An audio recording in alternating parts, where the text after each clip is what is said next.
Әбу Бәкір әл-Балхи, Алла оны мейіріміне бөлесін, былай деген: Шәһру Раджабин шәһру зәр'i, ва шәһру Шәъбана шәһру сақи зәр'i, ва шәһру Рамадана шәһру хасади зәр'i.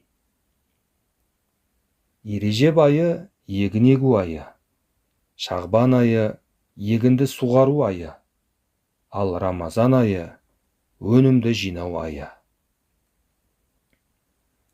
Арасында да Ережеп айы егін егу айы, яғни пенденің нашар мінез құлықтар мен жаман әдеттерінен арылып, күнәларына тәубе етіп, ниетін түзеп, құлшылық ғибадатқа ден қойып, жүрегін тазарту арқылы ізгілік дәнін егуге дайындалу айы.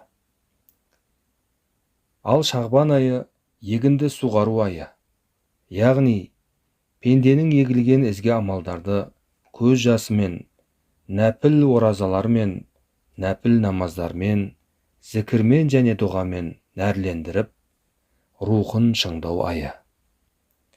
Ал Рамазан айы болса, өнімді жинау айы, яғни пенденің жасаған еңбегінің жемісі ретінде жүрек тыныштығына, Алланың мейірімі мен кешіріміне және ұлы Алла Тағала тарапынан сүйіншіленген сыйларға кенелу айы.